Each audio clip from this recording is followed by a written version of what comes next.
being conducted as a fully in-person school committee meeting. After a year and a half of Zooming and hybrid meetings, I want to thank everyone for their patience and persistence as we made it through these months. I would especially like to thank Brendan Hearn and Amy Bisowitz for their technical support along the way. Members of the public who wish to view this meeting still may do so on ActonTV's YouTube channel found at the top of our agenda. This meeting is being recorded and will be posted on ActonTV's website at actontv.org. Thank you everyone for joining us and welcome this evening. We have a very full agenda, so I'm going to move us straight through to our AB High School representatives who are here with us for the first time tonight. Depre, Carr, and Rohan Ravindran, why don't you guys come on up to the microphone there, introduce yourselves, and give us a quick report from the high school. Hi, I'm Depre Carr. I use she, her pronouns. I'm a senior at the high school. And I'm Rohan Ravindran. I am a junior at the high school, and I use he, him pronouns. And I think we wanted to start off today talking about the transition from last year to this year. And for me personally, I was in remote school last year, and moving to in-person was generally extremely rewarding because I missed the little interactions I had with my fellow students and my teachers that were really minimized last year regardless of what learning program we were in.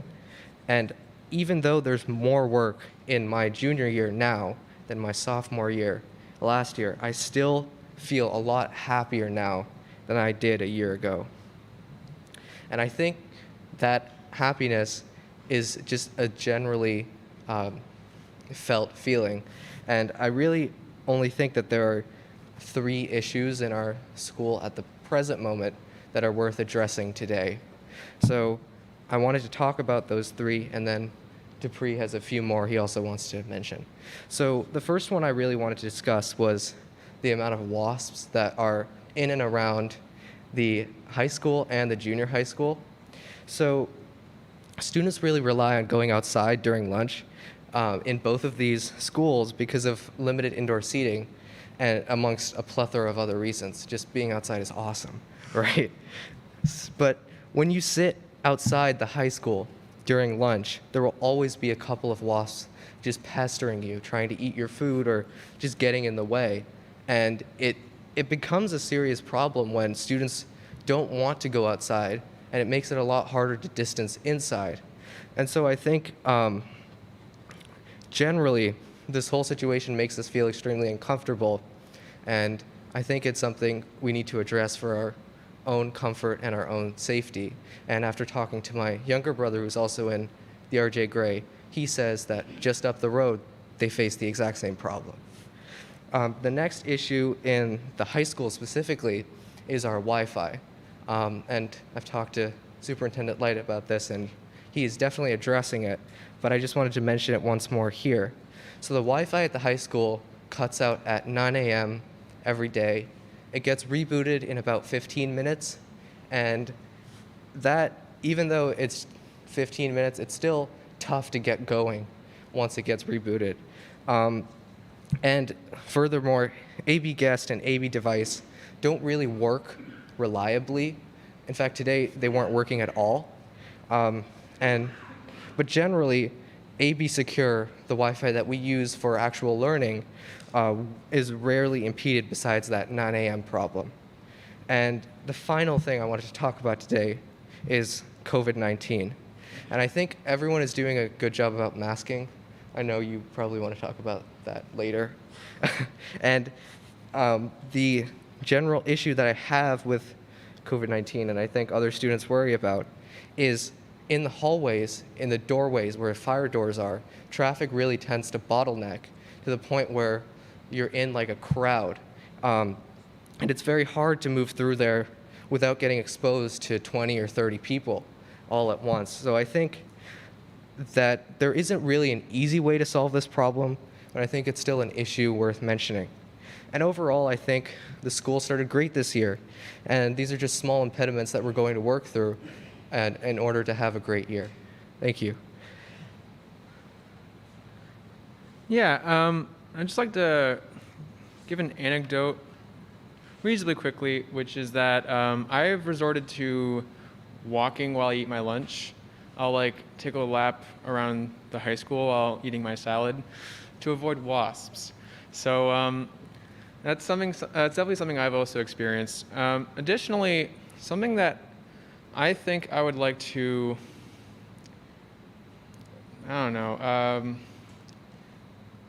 provide thanks for is the TV screens throughout the high school often display having your mask above your nose, which is a really good thing. I've appreciated that message. Unfortunately, I find that a lot of my peers tend not to listen, specifically in between classes, and that can make students uncomfortable with the bottlenecking issue that Rohan mentioned at doorways, where we're all crowded getting to our next class, and maybe like 30% of students aren't properly covering their face.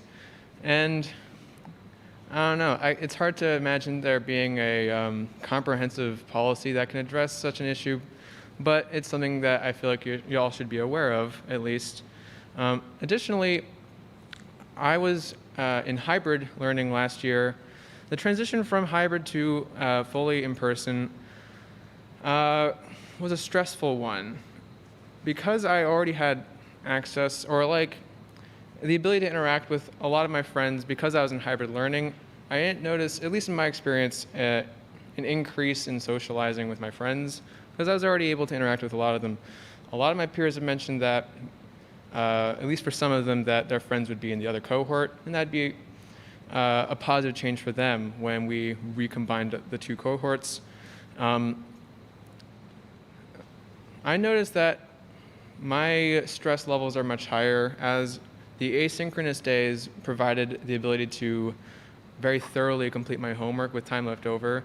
That time is not something I have access to anymore, and I have more homework. So I'm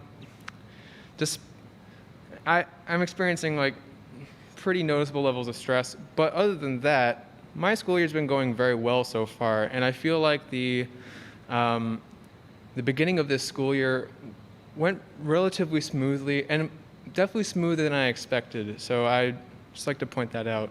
Thank you. Great. Thank you, Depre and Rohan. Moving on to the public participation. This is in-person only per our public participation policy, BEDH. Is there anyone in the room who'd like to speak for up to 3 minutes on an item that is not on this evening's agenda? If you wouldn't mind coming up to the microphone and introducing your name and your address, please. Yes. Good evening, Martin Benson, 21 Deacon Hunt Drive. First, almost a year ago, I spoke at a meeting on behalf of those advocating the retention of the colonial mascot. I specifically stated that the views were my own and to please direct your attacks towards me. Instead, this past winter, some members of this board directed vile and repugnant Facebook attacks against members of my family, the most abhorrent of which included Ms. Abaya's attack on my 1-year-old niece. This was followed by a public statement from the chair of this committee, Mr. Klein, calling my father an anti-Semite. For the record, Mr. Klein, my father is Jewish and the grandson of refugees. At your last meeting, it was announced that this committee will commence discussion on renaming the mascot. However, this is premature, and there are a few items that the public should be made aware of. One, as a reminder, the October 15th, 2020 vote to retire the colonial mascot was in direct violation of the district facilities naming policy. That evening, this policy was falsified to both the community and the school committee by Superintendent Light. Two, the student group ABRHS, who are advocating the retirement of the colonial mascot, were given the opportunity to speak before classes, a faculty meeting, and a school committee meeting. Conversely, student groups supporting the colonial were denied the same speaking opportunities. Three, members of ABRHS have reported that they met with Superintendent Light last year prior to the October 15th, 2020 meeting. During their discussion, members were told all they had to do was make a presentation and the school committee would take care of the rest. 4, presently there is an open meeting law complaint before the Attorney General's office regarding the school committee's October 15th, 2020 vote. To date, a decision has yet to be rendered. 5, Presently, there are 3 cases before the Secretary of State's office regarding the school committee's refusal to release public documents. The school committee is arguing communications between members aren't considered public records. This is contrary to both the law and the school committee's own policies. 6, for almost a year, the school committee has been fighting the release of these documents by wasting tax dollars on legal services. The district's law firm recently made headlines for withholding Boston school committee records from both the Boston Globe and a federal judge. 7, some of the records the district released showed that the school committee and administration sought to weaponize the Zoom bombing in an effort to maliciously silence colonial supporters because they were angered by our records request, public participation, and for being unsupportive of their Mascot decision. 1 minute left. Lastly, following the Zoom bombing, 2 lawn signs with the AB United logo were placed on the town common, apparently by someone unaware that this location is the burial ground of Captain Isaac Davis, Abner Hosmer, and James Hayward. This is easily recognized by the 75-foot tall tombstone. It's rather symbolic that after canceling our town's sacred heroes, this organization then desecrates their graves with AB signage. This is concrete proof that this process was rushed. Supporters of the colonial mascot will continue to advocate for the school committee to do the right thing and start the process over again in accordance with their own naming policy. Thank you. All right, next item on our agenda is the superintendent's update.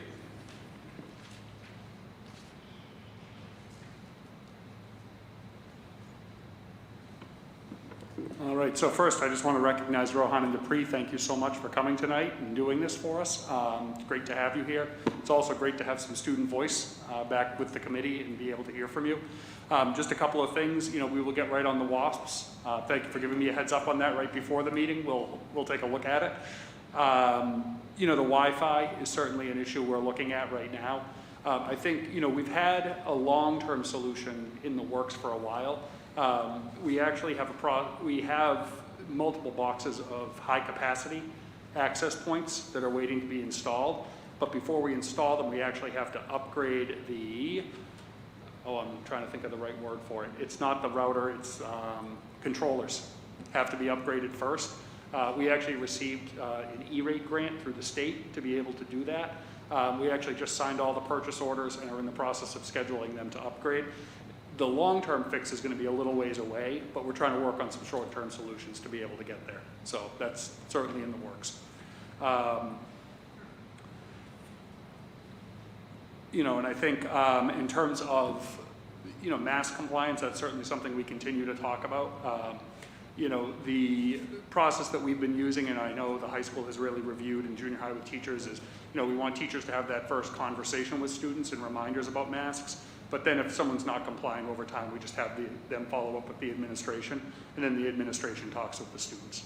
So that's kind of our process in terms of how we work through that. But yeah, absolutely recognize that I think masks below the nose are like, the new, I grew up in the 90s and the rage was like, for guys to wear their pants low. So, we don't see that anymore, but I think instead it's the mask below the nose, so we're really trying to work on that and get the messaging out. Some different updates for you. So, at your last meeting, you did vote to establish a mascot screening subcommittee to receive, review, and recommend a mascot as proposed by the student bodies of the high school and junior high school. So just to update you, the high school and junior high have sent out a request for students to indicate their interest in participating, so they're up and beginning to form those groups. And then additionally, we are going to be sending our invitation out to community members who may be interested in that early next week. And we have a process where community can submit names and why they're interested and which stakeholder group they represent based on what we shared at the meeting last time. So hopefully we'll be up and running in a couple of weeks, and we'll keep the process moving. Public health update, just overall trends, what we're seeing around the state. We are seeing a positive trend in the 7-day average of COVID-19 cases around the state. On September 13th, so a few weeks ago, we were at about almost 1,900 cases is our 7-day average. We're now down below 1,000. So that's some really positive movement. We want to see that continue to improve. In Acton, the 14-day average rate has dropped from 10.2 down to 9.9, so a little bit of positive movement. Boxborough skyrocketed from 18.3 up to 32.4. We probably contributed significantly to that through those cases at Blanchard. So just to keep that in mind. Also in some news, I saw today that Pfizer has officially applied to the FDA for approval for the 5 through 12 vaccine. So we're going to monitor that. We're working on seeing what we can do to support vaccine clinics for students as soon as that's available. Just to update you also on Blanchard Elementary School, because we were watching some cases there. We have seen case counts now normalize at Blanchard to where we would expect them to be over the last 3 weeks. This is the last week that we're going to be sending information to families out about Blanchard specifically. But what we saw, the highest case count we saw was on September 13th that week, and we had 7 cases that week just in that school. The week after that was 1 case, the week of 9/27 was 1 case, and this last week so far has been 0. So we're seeing that kind of return to normal. I do want to thank our nursing staff in particular, Principal Lab and Assistant Superintendent Bentley for all of the work that they did in managing the COVID test and stay program, because that allowed dozens and dozens and dozens, if not 100 students or more, to be able to stay in school safely instead of having to quarantine. The COVID testing program, so we have been working through staffing challenges, and I talked about that last time with our state vendor. We are making some progress, and they've been sending us, 1 or 2 people very consistently now. At least one who's been consistent for us. Second and third sometimes? Okay, 1. So, well, I said 1 or 2. It was, on the low end. But we are up and running fully with the COVID safety checks, which is, formerly known as pooled testing. But we've been doing those at Blanchard. Next week, we're rolling out at Miriam and McCarthy Town as well. And then the following week, we'll finish the rest of the 3 schools. So we have 2 more weeks to get fully up and running. It's taking us some time, but we needed to make sure we have a process with the limited staffing. So as of today, we've run just about 1,100 total swabs in the district as part of our testing program. And that includes all of our pooled tests plus the individual test and stay tests that we run. Of the 1,100 swabs, so far 2 have returned positive in the district. They're the same person because they originally got picked up in a pool, and then we had to do a reflex test and they were positive to identify the individual. So of all of the cases so far, we've actually had 1 that was identified positive through the program. So that's also very good data. I also think that supports that our schools really are safe places for kids, and we want to continue to communicate that. Last piece I have for you, Adam and I have been working to schedule our superintendent and school committee chair coffees.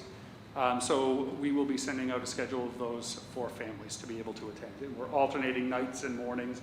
And I think we're going to do these on Zoom this year, at least some of them, because we're found over the last year that Zoom is actually a fairly convenient way for parents to be able to engage. So that's it. Happy to answer any questions. So how has the vaccine mandate affected our staffing levels? I know that a lot of industries are really having serious issues. And some districts are experiencing issues with vaccine and all that. Are we experiencing any issues?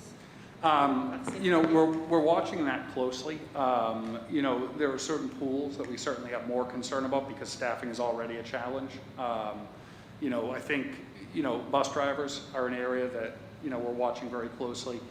We have not, I don't believe, had anyone who has resigned as of right now. Correct? No one. We do have some hesitant people, and we're kind of working through that, but we also know that some hesitant people have become vaccinated and turned that response in. Right now, we're in the process of making sure that we have some record of something on file for everyone, whether they're not vaccinated or they are vaccinated. We sent that out about 2 weeks ago. We're just doing the follow-up with some individuals now who haven't turned that in to really get a handle on how many people we're talking about. So we do not have a vaccine mandate and drop dead date when every person, every employee in the district has to have a vaccine? So we do. That is November 15th. Okay. So we're working through that process now.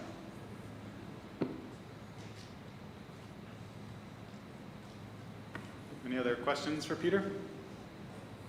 No? Okay, thank you. On to our ongoing business for this evening. As I mentioned to everybody prior, we do have 3 really good topics to discuss this evening.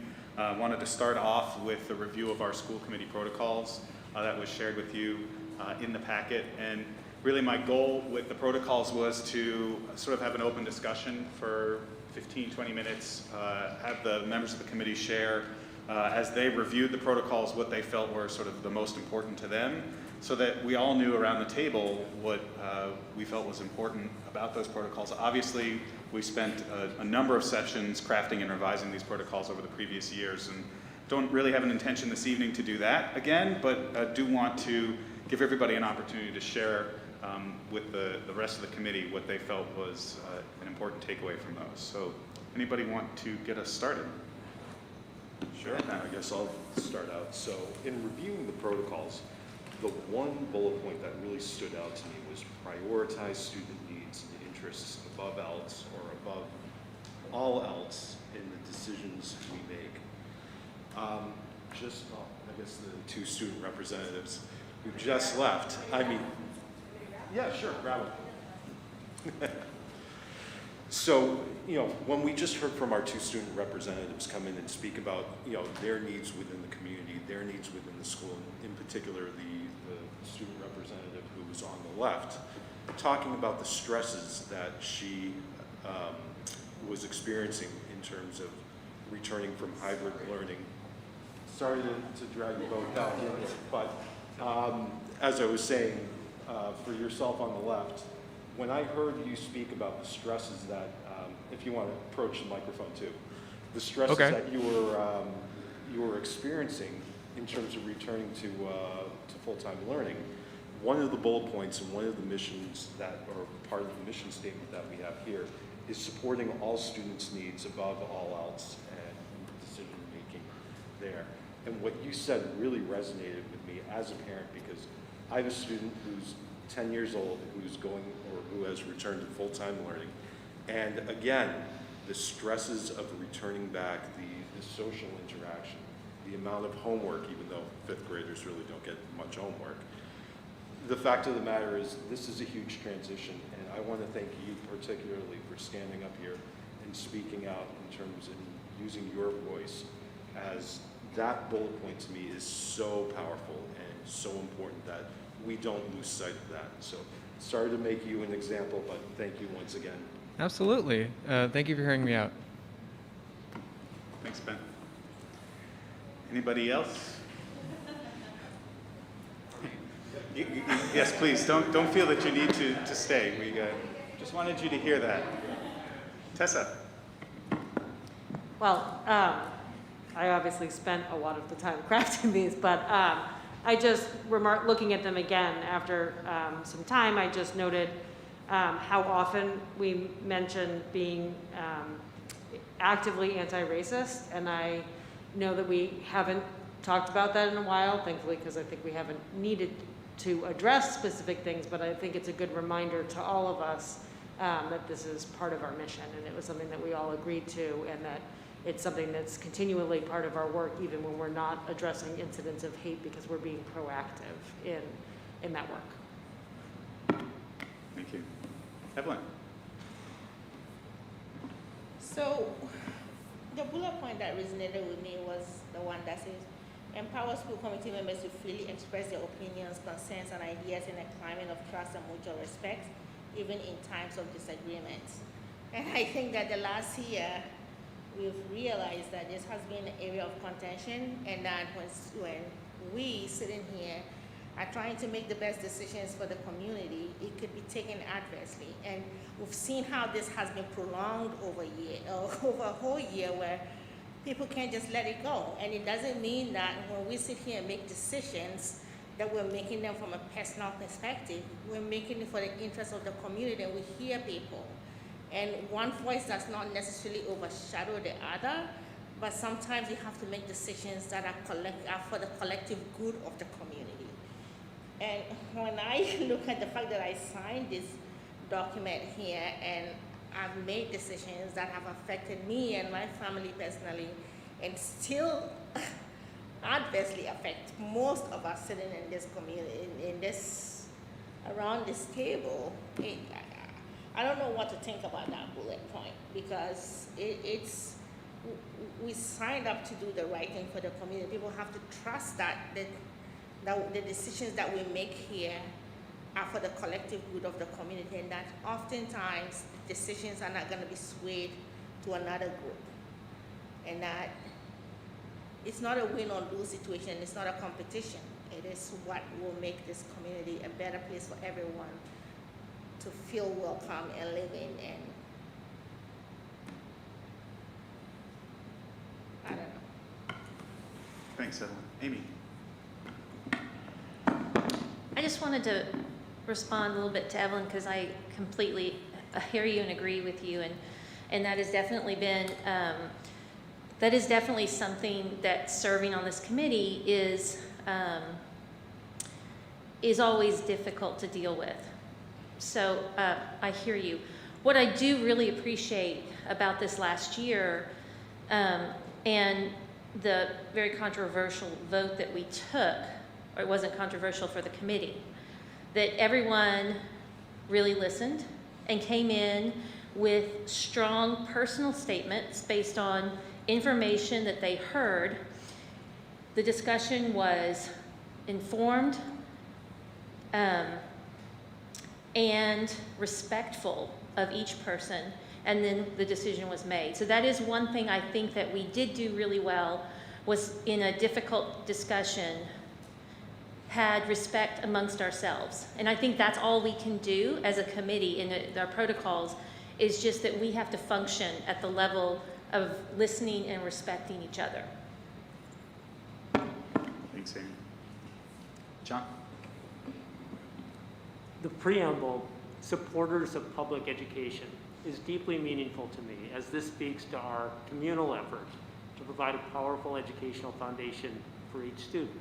And when I say communal, I mean us as a school committee community, as in our community with the employees of the school district, and of course in our community with all of our fellow citizens of Acton and Boxborough, because what happens in the schools is always a function of all of those people working together. We dissect it all the time, talking about this piece or that piece, but what happens is all of us. So that I don't disappoint Adam, my ongoing concern about how well we are communicating was triggered when I read, while our meetings are open to the public, they are not public meetings. I understand what this means, but a member of the public can hardly be expected to read this and understand that we routinely allow non-agenda public comment.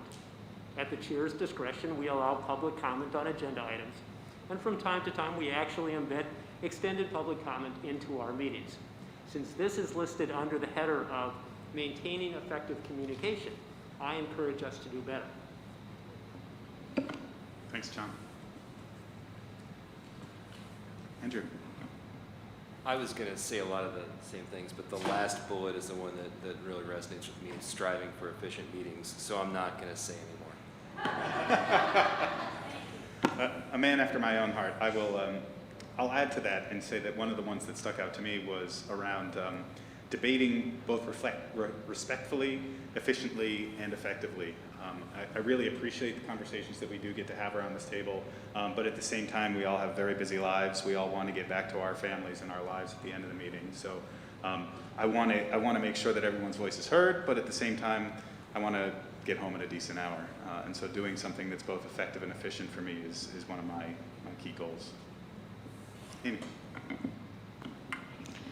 So one thing that, thinking about that, this idea of being more effective and efficient in our meetings, because this is a deliberative body and we do need the time to ask questions and give our opinions, I'm wondering if there can be more accountability to reading the packet and understanding what's going to be discussed, and less of having to present everything in the packet to us again after we've studied it, to allow for more time of discussion and debate and thoughts. So, and I know it's a very tricky balance, and I don't necessarily know where that line is, but I think we tend to err on the idea that committee members come without having previewed the information, And so then it's being kind of told again, and I think we could do better at that. Yeah, that's actually the last arrow in our last bullet point, which is to come to the meetings prepared by reviewing the materials thoroughly ahead of the meeting. For me, I think about 3 Ps: be prepared, be prompt, participate. Those are the 3 things that I really look for from the committee to help us deliberate, but do so in an efficient manner. Ginny. You know, while I'm all in favor of efficient meetings, I think that the presentations play an important role to the community. I mean, I never thought it was just presentations to us after we've already had the opportunity to see it, but I don't know how many people in the community would. I think they need to know what we're voting on and what we're talking about, and I feel like if you know, I'm not saying they couldn't be condensed in some instances in some places, but I think a lot of the stuff is very impactful for the people that we serve, and they are entitled to have it, you know, presented to them so they know what we're talking about and what we're voting on. So many of these stood out for me, but the one that I kept turning over and over in my mind was welcome, respectful, thoughtful input from the public and the school committee in shaping committee decisions. And I thought a lot about that one because we had a number of topics last year, well, 2 that I can think of off the top of my head that really garnered a lot of public input. We received a lot of emails and also reached out to the public quite a bit. And I really appreciated the amount of input that we got, although it was a lot to read, and how well thought out many of the contributions that we got from the community were. And I hope that that's something that will continue. And you know, while it's not a vote, and I think a lot of people wrote in and just sort of said yes for this or no for that, wasn't really very helpful. But for people from the community who wrote in and really took some time to share their thoughtful ideas, it was very helpful to me as a committee member, and I think to all of us, to really have an opportunity to listen to the public in that way, and that it really does shape committee decisions when people are involved in that way. Sorry, I don't mean to like belabor the point, but I did want to point out that when we created this document, not only did we think about all the bullet points that happen underneath each heading, but we thought about the placement of the headings. And one of the things that I think is important is that the very first section of things that we strive to do is to support the educational welfare and well-being of all students in a positive district climate and culture. And number 4 in that is prioritize student needs and interests above all else in the decisions we make. And so I think that there have been many accusations about the reasons that we've made decisions or the feelings that we had or the things that we've said. And this isn't about us as individuals. It isn't about us as a committee. It's about our dedication to the needs of the students. And so I think that as a committee, we need to remember that that is our very first priority. And, you know, while communication is important and hearing from the public is important and all of those things, that we're dedicated most importantly to serving our students because we're the school committee. And so I just want people to keep that in mind, that when we created this document, that we put that first for a reason. Indeed. Yeah. All right. Thank you all. I really appreciate your thoughts on this. I appreciate your participation and your preparedness to talk about it. I think it was a good conversation to have. I believe if not tonight, we will have a copy of this for everyone to sign for this year. So Beth has it with her. Before you leave tonight, please do sign underneath your name so that we can capture that this school committee has signed to agree to the district protocols as well. Above your name, sorry. I'm sure Beth would correct me. Actually, there are 2 copies, so sign them both in case somebody makes a mistake. There you go. All right, next item on our agenda is an overview of the annual superintendent's evaluation process. Peter and I had the opportunity, and we shared with you all the recording from a presentation from the MASC and MASS joint presentation on the superintendent's evaluation process. It was a great primer for those who are not familiar with the process, but it also introduced a couple new items that I thought would be interesting to bring in front of the committee now at this sort of early stage. It's definitely early, I think, given our previous experience to be talking about the superintendent evaluation. But there were some new things that I thought would be valuable to talk about at this point in our calendar. Marie, do you want to give us a quick introduction in terms of what we've done in the past and sort of what we're thinking about for this year? Sure. So I have a few slides, but I'll be brief because I know you had lots of material that you were able to look at, so that's awesome. So just a little bit about the process and the timeline. All things really tie back to our district strategy, so that's an important component of what we'll be looking at with our goals and what you'll be looking at in your evaluation. So the goal setting really comes directly from the district strategy, and that takes place in October, November, so a little bit later in this meeting you'll see proposed goals. Evidence gathering really goes on throughout the cycle, and we'll talk a little bit about that.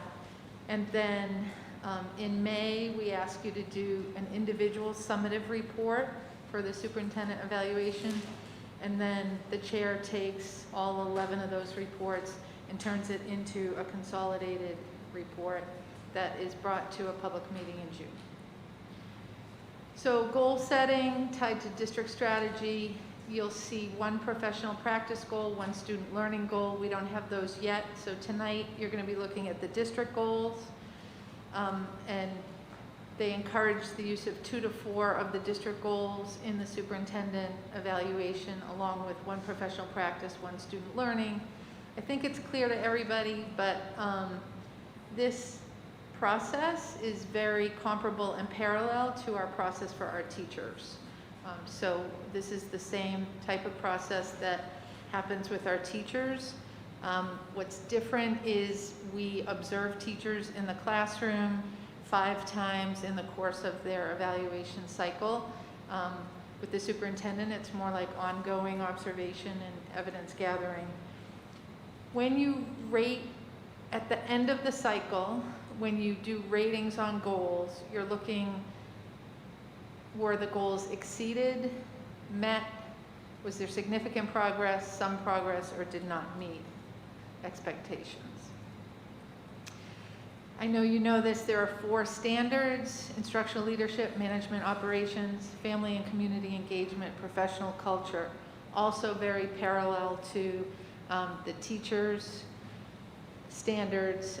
One big piece of encouragement I have for you is, as you think about the evaluation, think big picture and think about these 4 standards. So within the 4 standards, there are 21 indicators, which break it down, but it's really the 4 overall standards that you're going to give a rating on and you're going to give feedback on. The ratings you're looking for are exemplary, proficient, needs improvement, or unsatisfactory. You'll see that, that MASC and MASS are recommending that rather than look at 21 indicators, that we narrow that down and we pick about 6 that will be important to tie to our current district strategy for you to be focusing on for this year. So again, over the next month or so, Peter will be analyzing what 6 indicators will be the most relatable to our goals and our strategy. And unlike previous years, rather than get a document with 21 elements for you to think about all 21, we're looking to have the 6 chosen elements or indicators under the 4 standards, and really have you comment on the 4 standards as they relate to the 6 most relevant indicators. And the hope is that that is makes more sense and is helpful. Gathering evidence, just a slide here about some of the things you might look at throughout the year. The school committee members should consider evidence, including the strategy, including your agendas and your packets and the topics of the presentations that you'll see throughout the year.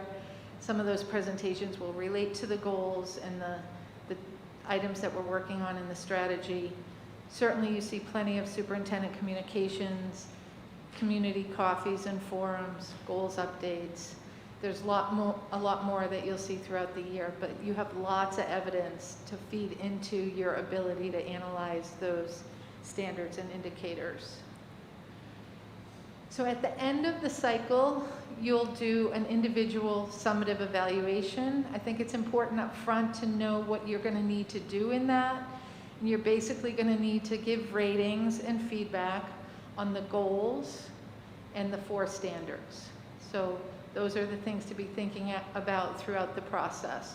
And again, on these slides, I had what the rating choices will be. So you'll be analyzing and giving ratings on the goals and the 4 standards. So the one question we have for tonight is you sort of have a choice about whether to do a 1-year cycle or a 2-year cycle. And there was a 1-page document that I added in today that talks a little more about the timeline of the 2-year cycle. I think you have a copy in front of you in yellow. So this is also how it works with teachers. So in the first 3 years in your new position in the district, you're always on a 1-year cycle. And for teachers, after the 3rd year, they get professional status. After 3 years, they move into 2-year cycles. So it's the exact same process, it's just spread out over 2 years. And so because Peter has finished 3 years, you could move to a 2-year cycle. And I think Adam wants some feedback about that. And so just what would that look like? In fall of year 1, you set the annual goals and benchmarks. In the spring, you would get an update on goals. You would give feedback about goals, but there's no formal summative write-up at the end of the first year of a 2-year cycle. Then you go into fall of year 2. So next fall, again, you would set annual goals and benchmarks based on progress or changes from year 1. And then it's spring of the 2nd year that you do a summative evaluation report. Okay? And so that whole process of you filling out the individual summative and then the chair writing the consolidated summative would happen every other year instead of every year. That's how it works for our educators within the district. So the language they use is that you may use a 2-year cycle. And I think that was all I had. Thanks, Marie. First of all, does anybody have any questions for Marie? Evelyn? So if we were to go to a 2-year cycle, how would that work for new additions to the school committee?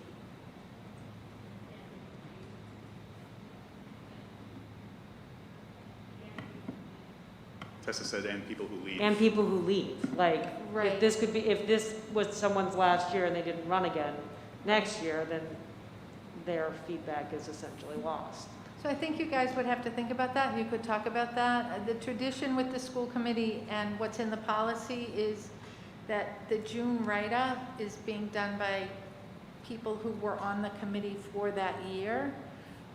So if you went to a 2-year cycle, you could have everybody who was on the committee during the 2 years write an individual, and then that all goes into the consolidated. Off the top of my head, that's one suggestion, but you could work it out whatever way makes sense. Yeah, and we also talked about the fact that at the end of year 1, there's still going to be a formative evaluation, so there'll still be an opportunity for those members of the committee who may not be on the 2nd year of the cycle to provide feedback that would be in the public setting and registered as sort of public information.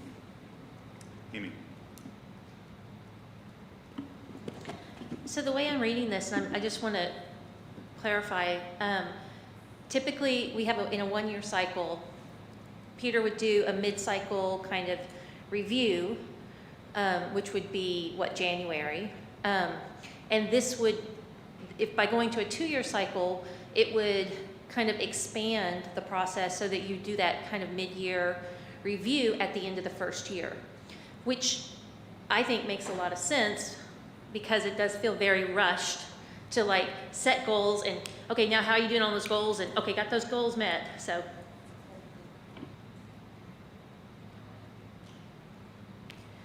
I have a question. I don't think this is necessarily a question for you, Marie, but maybe it is. One of the things I was thinking about a lot in this is the gathering evidence part.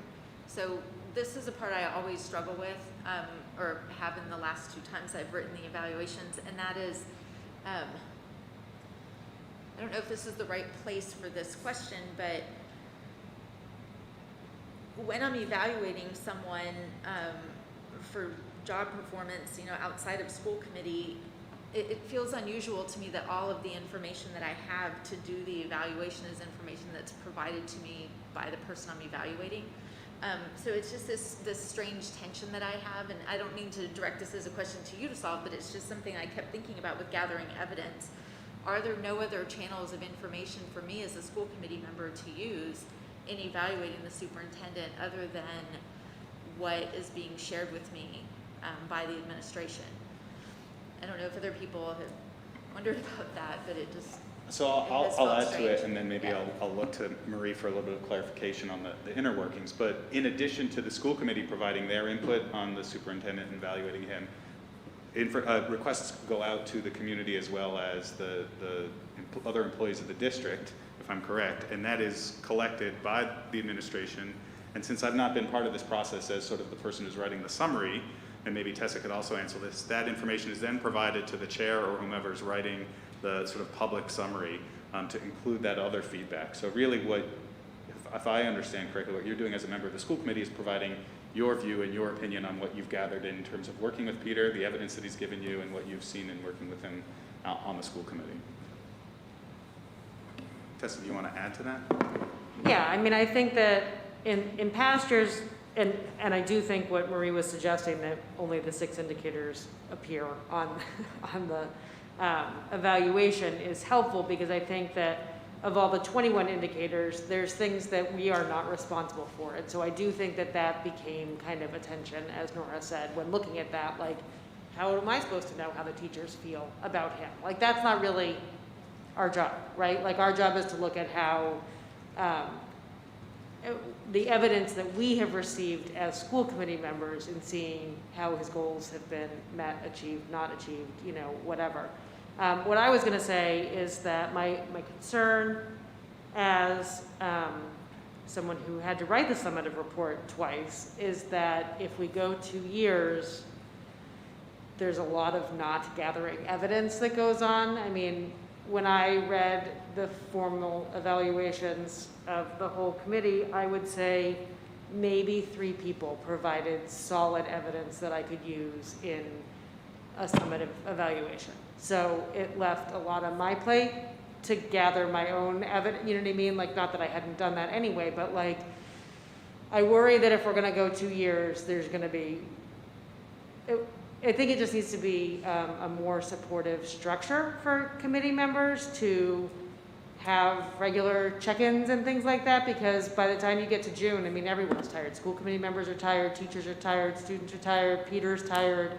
There's not a lot of energy left to be like, okay, did we do, goal 2.3 and whatever. I mean, Peter does a lot of providing us with all of the, I mean, he's been great about saying, I did this, and providing the evidence and the dates of the meetings and all of that. But the truth is, in June, lots of people did not go back to that evidence and specifically cite it in their formal evaluations. And so going forward, what makes it easier for the chair is if everybody has done that work, and that's not ever been the case since I've done it, which is fine. Like I said, everyone is tired in June and May, and, I think in April, and right now, everyone is tired all the time, but it becomes really difficult at the end of the year to pull that energy to cite and reference all of the things that it's like writing a term paper at the end on Peter, and so we're supposed to cite our sources and things like that, and people don't. So if we go 2 years, I'd be really worried that what you get at the end of 2 years is not a whole lot, and it would be taking the chair at that point, which might not be you. I mean, if we do 2 years, this could be Adam's get out of jail card. He doesn't have to do it. But that's just a concern I would throw out there. If we move to a 2-year evaluation system, there needs to be a lot more structure for committee members to be accountable throughout the year and both years, in providing evidence. Thanks. I'm going to go to John in just a second. I do want to say that, one of the thoughts that had come to my mind is that I wouldn't have to write a summative evaluation. But, in discussing it with Peter and Marie, I think it'll still be important to have a fairly comprehensive formative evaluation at the end of the first year. Chapter 1 of the novel that would come in year 2. So I think it's a good point, and I think even when we talked about would your goals be 2-year goals, we thought more like, no, it's a 1-year set of goals and then another year set of goals. And so we're gonna have to sort of cap off the first year, but we don't have as compressed a timeline because we don't have to write that summative evaluation. We can give Peter the opportunity to make significant progress on those goals and give us that information as we get into March, April, May, and not January, February to say I'm halfway through. John. Yeah, I'd like to make a comment about the calendar, and then I'd like to ask Maria a question. The calendar comment is a lot of what has been discussed is predicated on the way we have typically conducted goal setting in the fall. And normally, if you think about what you'd really like to do, you'd like to finish a review, and then you would roll directly from that review into the goal setting process. And from my perspective, there's no reason why either associated with the workshop in the summer or as a separate meeting, before we get into the school year, we say, okay, now let's talk about our goals for the year before we wind up 2 months into it. So I think that would decompress some of the cycle things. And then my question for Marie is, why do we evaluate teachers and the superintendent? Why do we evaluate teachers and why do we evaluate the superintendent? What is the purpose? I love John's trick questions. Oh my God. To help educators grow and learn, to provide feedback, certainly occasionally to work with someone who's not being successful. Did I get it right, Joan? Yeah, I think the way I look at this is that the constructive part of this, the constructive part of any assessment, we could talk about MCAS or any other assessment we did. It's like, why the heck are we doing this? What do we intend to do with this information? And of course, what we're always intending to do, we hope, is to make things better, to help Peter be a better superintendent, to help teachers learn how to be better teachers. And one of the things, if you look at the band, so in a lot of cases, I think we'll conclude that Peter was proficient. But where he is in that band of proficiency is important. And giving Peter, information and feedback, not only, at the end of the year, but during the year, about ways in which he's making progress or maybe ways in which, things are not maintaining the same standard, is very useful. So I hope that we, come at this, with that mentality as this is trying to build a very, robust feedback loop, where, we really do enable us to become a higher performing district. And that's the underlying purpose of all of this. Yep.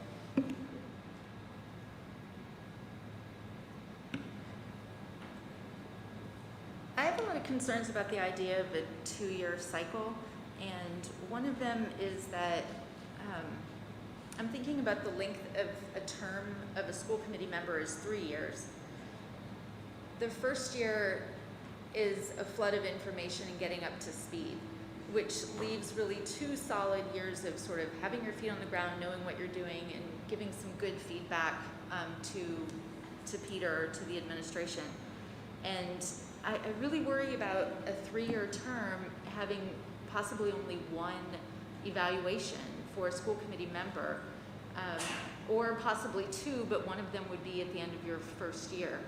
So I just feel like with the 3-year term cycle, every other year evaluation doesn't feel like a lot, and it feels honestly just disempowering to the school committee members, because evaluating the superintendent is such a really important part of our work. And then the second piece is that things are going, we have such an amazing superintendent at this point.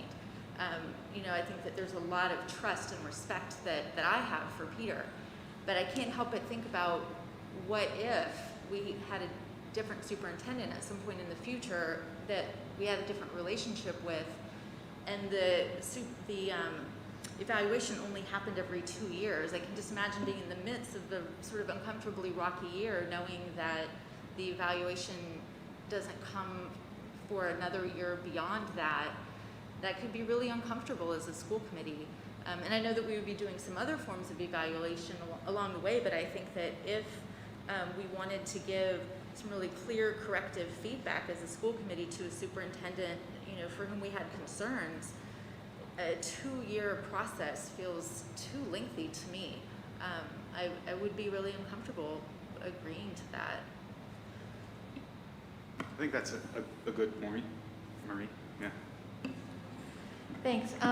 Obviously, we'll respect whatever you decide to do. I don't think there's a right or wrong answer here. A couple things that came up. One is we have language within the evaluation system that says if concerns arise in the first year, then you can do a summative and give ratings at the end of the first year of a 2-year cycle. So that's one possibility. The other thing is in terms of other pieces of information, we have in different years used different tools to get feedback from staff about administrators, about the superintendent. We've done more formal surveys, less formal surveys, different kinds of tools. We didn't do them during COVID, but that's something you could consider at whatever point you're getting near the end of the cycle. Just a couple suggestions. And I'll just add that the 2-year cycle isn't anything that would ever have to be set in stone. I think it's an opportunity, a choice that we get to make at each time that we're going into the cycle. And so when we're talking about, particularly for this cycle, we're saying, do we want the next 2 years to be a cycle for Peter, or do we want to evaluate him at the end of this year? So it's food for thought. I hear your concerns, and I think they're really valid. At the same time, we just signed Peter on for a much longer term contract, so there's kind of already that trust built in through his contract to say, we like what you're doing, we like the direction you're going, let's, let out a little bit more line to see what you can do. I'm gonna go to Kira. Is there a reason why we cannot maybe jab up the timeline just like John just suggested? Is there a traditional reason why we do this part in October? Can we do it in August? Is there a rhyme to this reason? So good question. I mean, I'll try to answer it. Peter might want to add to it, but our goals are really the product of a lot of work that we do as a leadership team in developing the strategies within the district strategy. So our leadership retreat in the summer is a big piece of our goals development, and we're trying to align district goals with school goals. That's 8 different school improvement plans and school councils. So it's a pretty extensive process. I'm not really sure you can do it in a good way in April or May. I mean, we could think about it, and I don't know what Peter thinks, but that's kind of why we're at the fall. I don't know. Yeah, I think I want to give it a little thought because I actually am not sure that our school improvement timelines that we have traditionally followed make a lot of sense either.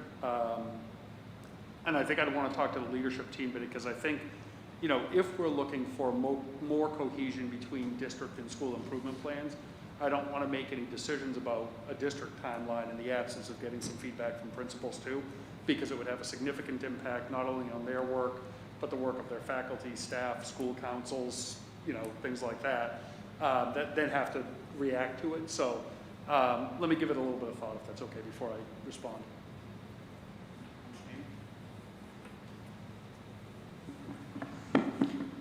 So I hear what you're saying, Nora, and that was definitely, when you said it, I went, okay, yeah, no, that's really important. I feel much better now, hearing what Marie says, that if there is an issue does come up, we can definitely opt to do it in a 1-year cycle. I would be supportive of the 2-year cycle, at least from today until 2 years, and to give it a good shot. I think we should come up with a strong, some formative assessment, evaluation at the end of the year. So I think that was it. I'm really supportive of the idea. It makes a lot of sense to me. Everything feels very rushed during the school year to like keep things moving, and I think it is to our detriment to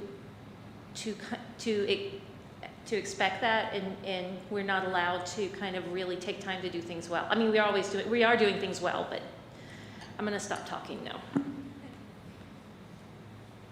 It's a really good point, what you said about this being a decision that we could be making for now, and that tying it together, for example, with the length of Peter's contract, it makes sense to me better to go to a 2-year, thinking that that fits for the situation that we have now.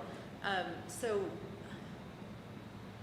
as much as it would pain me to say this, if at some point we don't have Peter anymore and we have somebody else, then it's an automatic move back to annual, because that would be a new person.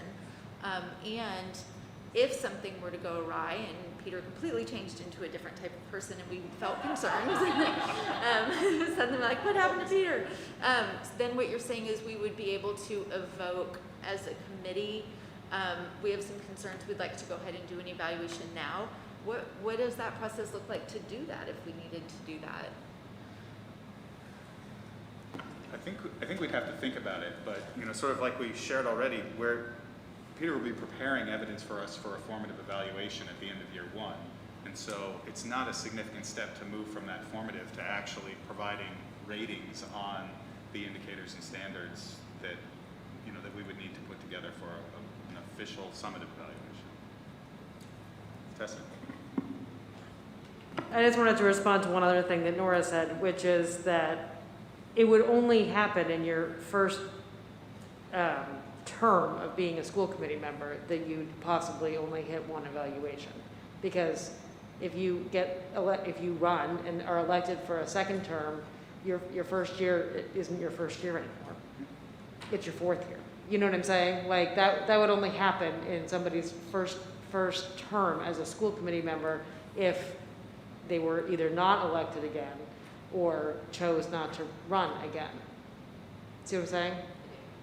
So, I mean, I don't know. I mean, the turnover of the committee is the only thing that concerns me.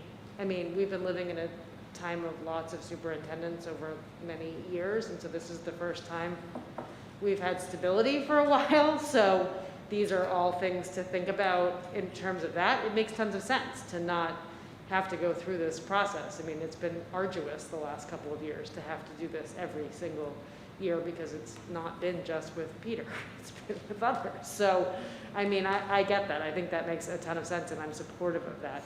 My big hesitation is just with the turnover of the committee. But that's exactly what worries me, right? That we're an evolving committee, we're not stagnant. And so, to Nora's earlier point, it's not very easy to go and find information to be able to make an assessment or to write an informed evaluation. And so if we went to a 2-year and there were transitions, whoever took over or came on board may not be able to find the information to be able to evaluate Peter constructively. And so, you know, I don't think that at this moment I will support the 2-year process, just because we don't have a concrete process put in place on how that's gonna happen. If I knew this is where I can go find information, if I was a new, let's say Adam and Andrew were just joined and they had to do an evaluation, there's a place where they can go and find historic information they can draw from to be able to do an evaluation. There's a process that lays that out. Then I am more than happy to support a process like that. But given that we don't have anything laid out, we should think about what the process would be, how you can get information, how that would happen before we think about pivoting to a 2-year cycle. I think it's premature for us to even vote tonight about that. We do have that process, though. It's called our archived agendas and minutes. Like, all of that is in there, but when Peter presents, whether it's at the end of 1 year or 2 years, the evidence for what he's done, he cites meetings where we do presentations, things like that happen throughout the year. So hypothetically, that does exist. It's not hard to find. But you also said that people are tired, and so people are Oh, I tired understand. and can't go back historically But that's whether to we do look it. at it. So I think we should all, and if that is the process, that we're gonna hold every school committee member's feet to the fire to go back and review historical documents to be able to review Peter appropriately, then that is the process. So we have to lay that out. But I don't recall, I was encouraged to do that and I did it on my own. It was not mandated.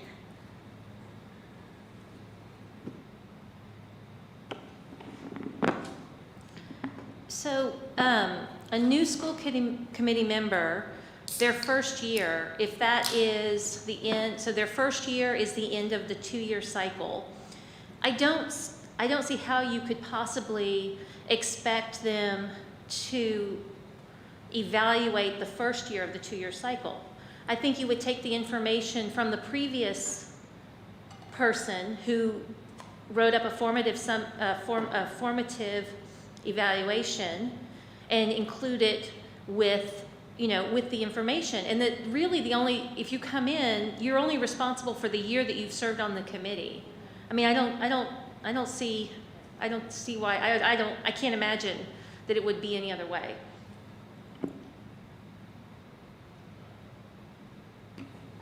I think if we do a robust formative assessment, in the end, it's going to look like a light summative investment, in which case, why are we running 2 processes instead of 1? And I really, really want Adam to write a summative assessment. There are a couple of things that came to mind when I was thinking about this. The first was input from Peter and Marie, particularly around the compressed timeline that we have in a 1-year cycle, and really giving them the opportunity to make some good progress. If you think about Peter's time with us at the district, his first year was a relatively normal year, except it was his first year. His second year was the first year of COVID, and he was preparing to share with us the district strategy in that second year, and it wasn't until the end of last year that Peter was actually able to get ahead of everything else that was going on to give us his district strategy. So this year really represents the first year where we're going to see district goals that are tied to a district strategy that we voted last year. My sense is that I want to give Peter and the administration team the opportunity to really provide us with robust information on that and to not feel pressured in January to start to report out on all of that to meet the timeline for a summative evaluation. And thinking about that, every time I meet with Peter on a weekly basis, I just ask him, how's everybody doing? How's the administration? How's the teachers and the principals? And there's just one word basically that he gives to sort of describe that, and it's burn, right? There's a lot going on. We hit the ground running this year. We thought we would be sort of normal again, and it's not. We've got, outbreaks at Blanchard. We've got all sorts of issues going on, and I want to be cognizant of that while it may sort of feel like a normal year and that everyone's back full time, there's a lot that we're asking for our teachers and our administrators to do. And my feeling is that going into a 2-year cycle gives them a couple more months to breathe, a couple more months to get some good progress on those goals under their belt. And that's not to say that we're not going to have a robust written evaluation by me at the end of this year. I think it's more to say to our administration, we trust you, we like the direction you're going in, and we believe that you're going to make great progress this year and be set up for a really successful year next year. So that was sort of my own personal thinking around this in terms of advocating, and I'll say I'm advocating for the 2-year evaluation. Ginny. So I agree with everything you said, and it's always felt artificial to me. The timeline. I mean, nothing happens that quickly. So it just, and it is an additional amount of work on everybody that isn't as meaningful as it could be if we gave the process sufficient time to actually play out, we'll actually be finding out so much more if we don't, just tie it to, well, we're going to start in October and we're going to end, however lofty the goals or however far away we are from meeting them. So I really think that, everybody has had so many additional burdens and so much additional work put on them that if ever there was time to just take a deep breath and,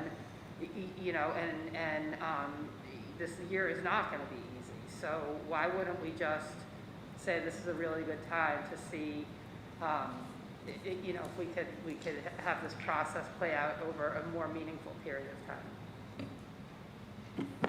I don't want to belabor the point, but no one wants to see Adam write a summative evaluation more than me. But, Diane, before I took over as chair, Diane and I, and I think Peter was part of those discussions, had lengthy discussions about the idea of a chair acting for 2 years, because there is this value in something lasting longer than a year. A school year goes really, really, really fast. And much like Nora said, that your first year on the committee is like, this flood of information, and then it's not till the second year where you even start to get your feet under you. Being chair is like that too. I mean, the first couple months are like a total blur, like other than, the meetings with Peter, you're like just going. I don't know if you've gotten used to Sunday night calls. Sorry to bother you, but I just wanted to give you a heads up. Those things happen, but I think it takes a while. It takes a while to get your feet under you. It takes a while to really get in with the ebb and the flow of the administration and the way the school district, is a living thing, right? It changes constantly, and it takes time to get used to those things. So I think for all those reasons, I'm with you. I mean, I think there's a lot of value in a 2-year evaluation. I just think we need to be thoughtful about how we benchmark our places along the way.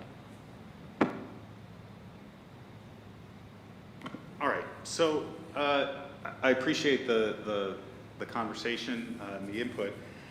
I'll ask if anybody at this time feels like they want to move forward with a motion, or if they have suggestions on how we move forward from here.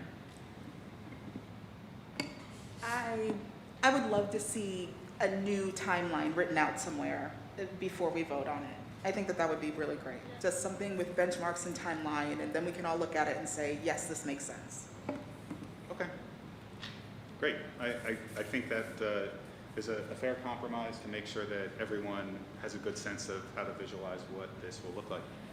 All right. I heard in some remarks from committee members that we'd be more likely to agree to a 2-year evaluation if you agreed to 2-year chair. Am I reading between the lines? Were you reading between the lines of my comment? So moving on to our next agenda item. It's too early to start the committee to re-elect the president or whatever that is. All right, great. Just ask one clarifying thing. Before we go on, can you just describe what you'd like to see in terms of a timeline? Because there's a rough timeline up there on the slide, but I just want to make sure we're responsive to what you're hoping to see back.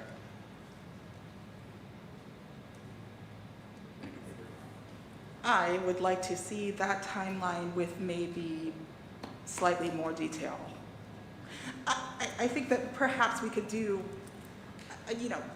I want you to take our 1-year timeline. So usually we expect goals, or we start goals in October, and then we get a check-in in January, and then we do some sort of voting or not voting, but the writing starts in the spring, right? With months. I would just like to see that now broken out into 2 years. Got it. With new deadlines and expectations. Okay. Please.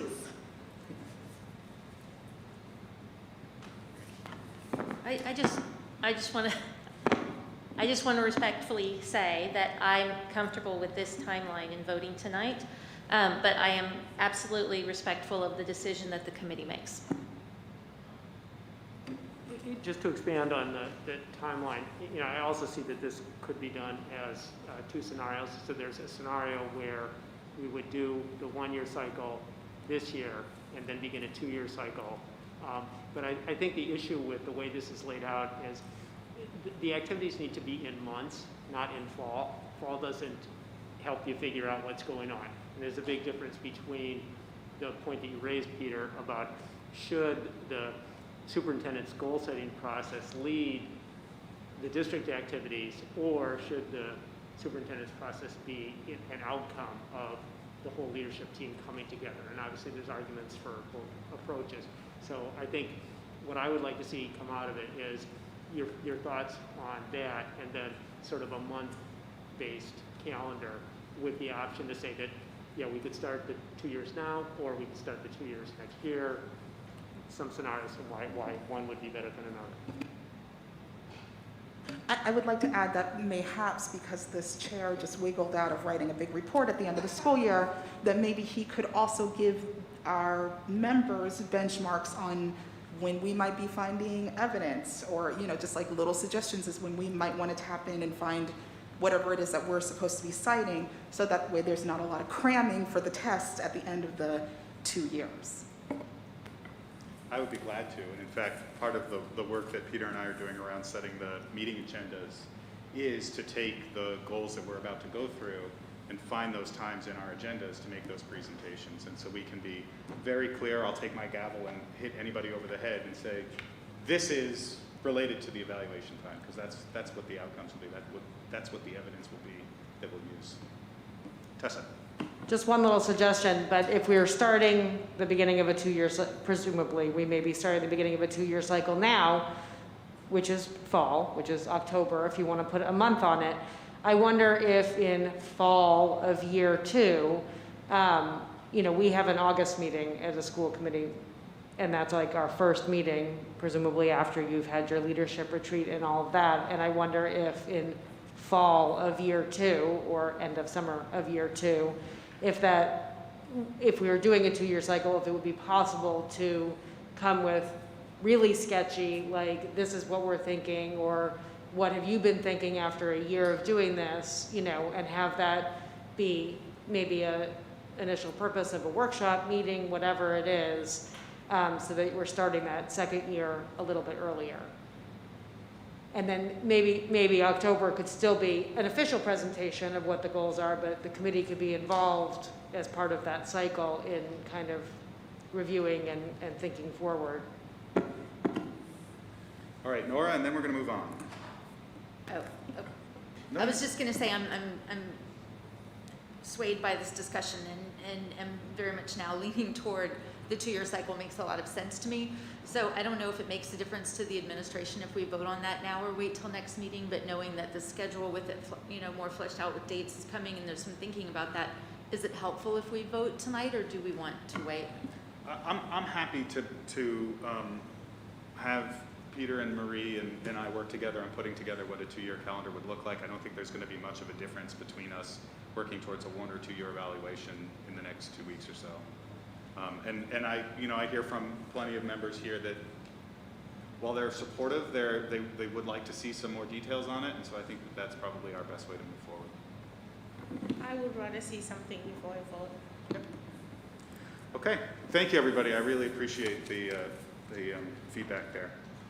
All right, next item on our agenda is the district goals, action steps, benchmarks. So we will turn it over to Peter to present on where he's at for the goals.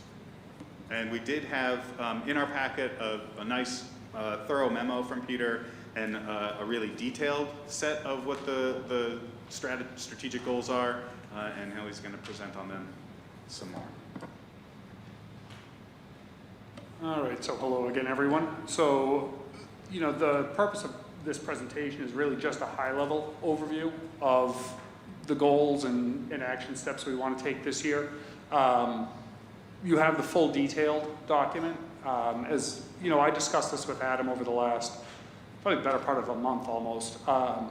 You know, really the idea was to focus on kind of what we're hoping for outcomes with the committee and talk about that. But then you get a detailed plan of kind of the administrative side of how are we going to go about that and who's responsible for it, what are our timelines internally, so you have a sense of that as well. So last spring, you know, obviously we finalized the district strategy, and as we were doing that, we also were simultaneously meeting with the leadership team, including all of the principals and central office personnel. the reason we met with everyone in doing this is one of the big goals we had, kind of the unwritten goal we had, was to create a greater cohesion between the work that we were doing as a district and each of the schools. So that, we used to joke with the leadership team that, there's that analogy of you want everyone rowing in the same direction. And, our joke was that first you have to make sure people are in the same body of water. And then you can be rowing in the same direction. So, I think one of the real strengths of this district has always been kind of this idea of, autonomy. And what we were trying to do was find what's the right balance of autonomy, but also, using strength of mission and purpose to have a common direction so that we end up being stronger as a district as a result, especially knowing that at the end of all of this, our students have a common experience by going through our junior and high school together, junior high and high school together. So just some big picture thinking. We took the district strategy. What we did is talk about as a leadership team, what were the initiatives that we knew were already underway and that needed to be continued and prioritized? What were some of the new initiatives that we knew were on the horizon that we had to pay attention to? And what is, we know there's a lot of work that takes place in the district that speaks to all of the initiatives, but where are we going to put our priorities? In the spring, we were all very, very hopeful. It looked like COVID was receding. We had a really good handle on things. We had identified 6 priority areas as a leadership team last spring. And again, it was really thinking about what would our students need as we came back from the pandemic. What we did as a district is we created kind of annual goals around those 6 priority areas. The schools, the direction the schools had was they were to choose specific priority areas that were most appropriate for their school. We didn't expect them to have 6 goals. In fact, that would not be a healthy environment for a school to have 6 different goals. So the work we asked principals to do was think of 3 to 5 goals total for your school. And as we've worked through them in the fall, we've encouraged them more to go toward the 3 goals, just knowing that we can't burn everyone in the district out this year. So goals are an important part of the superintendent evaluation process, but they're not the entirety of the process either. There's also the bigger picture of how do I meet the standards. So we're talking about the goals specifically tonight. One thing we talked about in Marie's presentation, and you saw, I think, in a lot of the information provided to you, was that ideally we'll target some specific indicators from the superintendent rubric. Before we take that step, we actually wanted to make sure we had the right priorities for goals, because we didn't want to spend time doing an activity that didn't end up making sense in the long run. So later we'll come back to you with how the goals would be aligned with specific indicators. So this, and I apologize, it looks like some of the timing went off when we tried to translate from Google Slides to PowerPoint. But we had a certain number of priorities. One was reestablishing relationships, climate, and culture in our schools. And in particular, we're trying to focus on how we have relationships with some of the groups that we've historically marginalized or underrepresented as a school district. Another area was providing professional learning for culturally responsive and inclusive schools. A third area of priority we identified was making sure that all of our curriculum materials and instructional practices were also culturally responsive. We wanted to focus on evidence-based screening, instruction, and assessment, and we talked a lot about MTSS last spring. This is a huge component of that. And looking at the MTSS process itself and tackling the design process for MTSS was another area of focus for us. And then the last one was thinking about what we've learned out of the pandemic and thinking about how we can use lessons learned from the pandemic to continue to increase student engagement. So those were our 6 areas, and that's kind of in a picture version of it, how it relates to the overall strategy. So at the district level, we chose to take the language right from the strategic initiative in the plan. We wanted to do that, A, to be consistent, but also because a lot of the work we're doing at the district level has to support work that schools have identified they're going to be doing. And so rather than creating different goal language now and then having schools try to have to translate that out to how it works with the district, we just left the language of the strategic initiative. So some big picture outcomes of what to expect this year. We'll have clearly articulated processes, and this is around inclusive practices. So maybe it's actually worth it just to read it, but strengthen school climate and culture by strengthening relationships between and among students and adults within the schools, with an emphasis on students from historically underrepresented groups. So the outcomes we want for year one: have clearly articulated processes that we're going to use to gather information from our students and families about their feelings of connectedness and safety in our schools. So we want to make sure that there's a system in place for how this is going to happen on an ongoing basis, not just have a one-shot deal. So this is about the processes. Develop a shared understanding with our community about how our schools will respond to and investigate incidents of bias and hate in our schools. This is something that we've talked a lot about with our community over the last few years, and we believe that's an important step. We want to, based on some stakeholder feedback, develop action steps to strengthen relationships between and among the students in our schools. We actually want to conduct some focus groups, and if you dig down into the plan, you would actually see that action step there.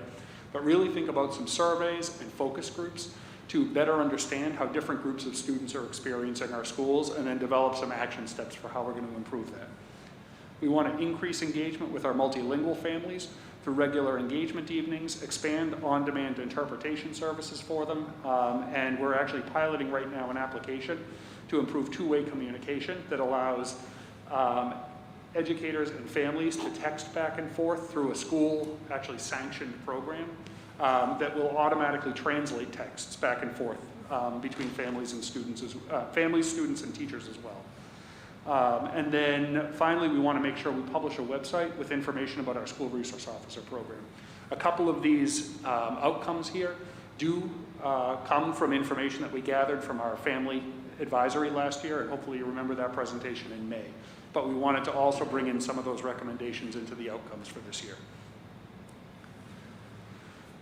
Goal 2 is around professional learning for culturally responsive and inclusive schools, and we want to ensure that all of our staff engage in ongoing professional learning to implement culturally responsive and inclusive practices.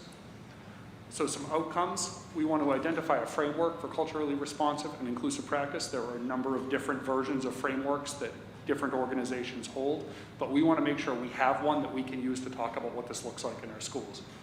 And we want to use that framework so that schools can then inform their goal setting and improvement planning as we move forward out of this year. We want all of our school and district leaders to complete a year-long professional learning series and participate in small group coaching throughout the year, designed to strengthen our own skills around culturally responsive practice. We want to increase the number of staff who have completed SEED and UDL training. We want to increase the number of in-district SEED trainers. Also, with the intent that we would at least have one SEED trainer at every elementary school to kind of help lead this work at the school level as well. We already have ample, the reason I mentioned elementary schools here, we have ample SEED trainers already at the junior high and high school, and the focus really needs to be on making sure each elementary school can have a trainer as well. Goal number 3 is around our curriculum, instructional materials, and practices. And so we want to ensure educators in all schools and classrooms employ curricula, instructional practices, and materials that are responsive to the diversity of our students and families. And this is not just racial diversity, it's not just religious diversity, this is also learning diversity. And so you'll see some different types of goals and outcomes in here. But we want to continue to expand the diversity of books in our elementary classrooms and school libraries. We want to begin to revise our K-12 curricula to align with the new Massachusetts History and Social Studies frameworks. We want to expand our course offerings at the high school that allow students to examine history from a variety of perspectives. We want to expand access to general education instruction for students with disabilities by continuing professional learning and increasing the number of co-taught classrooms in the district. And we want to align and clarify descriptions of our special education programs across the district. That last bullet comes out of a social emotional program review that we did a few years ago. And probably the most humorous slide they presented was giving the names of all the different programs in the district. And there was no pathway that any person in the world could identify through them that was clear and transparent for families. You'd really have to kind of have an inside track to understand how students might progress through our programs. This is something that Jen Truslow feels really strongly about looking at this year. Goal number 4 is around equitable opportunities, and it's really around evidence-based instruction, screening, and assessment. This is work that was started multiple years ago and has been in process. We're right now really bringing the fruits of our labor around our literacy work and our mathematics work to fruition this year. So that's where this emphasis is. And this is ensuring that there's evidence-based screening, instruction, assessment, in literacy, mathematics, and social, emotional, behavioral learning in all of our general education classrooms, pre-K through 12. So for this year, some outcomes would include having the district complete its full first year district-wide implementation of illustrative math in all K-6 classrooms. So if you recall kind of how our district has worked, each elementary school had its own math program previously. This is the first year where all elementary students will have the same math program. And that is actually designed to sync with the junior high math program as well, because it's the same professional development provider that comes through. Is that correct, Deb? I want to make sure I'm accurate with that. Same open source math curriculum, and then there are different publishers that they use at different levels. So the elementary is used to use Kendall Hunt, they're now using LearnZillion, and the junior high is using Desmos. Yeah. So it's one open source curricula that goes through now kindergarten through 8th grade, which is very exciting for us. We want to have made significant progress in implementing changes to early literacy instruction in all classrooms K-3 by engaging our leaders and educators in professional learning. Literacy instruction is not something we're ever going to change in 1 year. We'll never be done with that, but we've done a lot of planning over the last few years, and we're doing significant professional learning, not only for our educators, but we're also doing a lot of professional learning and coaching for leaders to make sure that they know what they're looking at and can support that effectively with teachers. We will complete implementation of the iReady assessment 3 times over the course of this year. We did it 2 times previously. Screening assessments like that are intended to be conducted 3 times in a year, so you can have beginning of the year, mid-year, and end-of-year data to be able to look at and adjust as you go. We'll implement a district-wide series of early literacy assessments this year that include the early bird screener in kindergarten, DIBELS for all students, and RAND for all students as well. So that is the battery of assessments that we're looking to make sure is consistent. Different times and for different reasons, additional literacy assessments would be used, but this is the consistent battery that we're looking for across all our schools. We want to take the year and pull some stakeholders together in the district and identify a social emotional screening tool that we can then pilot for next year. You know, there's only so much you get done in a year, but this would be a planning year where we can get our educators, get our counselors together, get our administrators together, take a look at some different screeners, and then look at implementing in the fall for a pilot year. And then we want to set growth goals for literacy and mathematics that are disaggregated by subgroup for each grade level and discipline, K through 6. So what we want to, as a district, be moving more toward is really thinking about student outcomes as we set our goals, and be able to really use data and measurement to drive some of what we're doing instructionally. We don't currently have the data system for that, and you know, as you can see from some of these other action steps, if we don't have consistent assessments, it's nearly impossible as a district to actually set goals around it. So the idea of implementing consistent assessments has to come first. We're also, and you'll see it in the next goal, simultaneously working on a data collection system that kind of pulls all the data together in a source.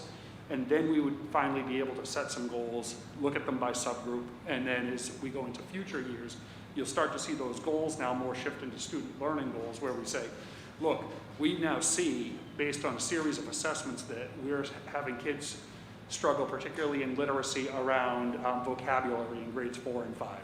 And that's an area that we want to improve. This is the improvement level that we want to see over the course of a year, and here's some strategies we're going to be using. Until we have the data system and the assessments in place, it's really challenging to do that, so you're not seeing it yet, but that's where we're headed. And then finally, goal 5, not finally, next goal 5 is around, again, equitable opportunities, and this is develop and implement an aligned district-wide pre-K through 12 multi-tiered system of support for students in literacy, math, social, emotional, and behavioral learning. You can see some of the markers of that coming up in other goals, like the idea of getting a screener for SEL purposes is an important component of being able to do an MTSS model. You can't really do MTSS unless you start to have some data around how students are doing, so they work together. But the big goal for this year, we want to make sure, and I think this became evident at the end of last year when we were talking about MTSS, we need to make sure that staff across all of our elementary schools have a really good shared understanding of the MTSS model and what that means, including the major components of it, various roles educators play in supporting students in that type of a model. We also are in the process, I mentioned it before, but developing a district-wide data dashboard to support the analysis of student assessment data at both the classroom level, grade level, school level, and district level. So what the dashboard we're working on is intended to do is pull together multiple data sources in a visual way so that teachers can look at it, look at their own classroom goals, figure out how they want to support different groups of students. The grade level can look at it and think across teachers about what they're doing at a grade level. The school can look at it and the district can. And we can inform goal setting at each level. So that's in process.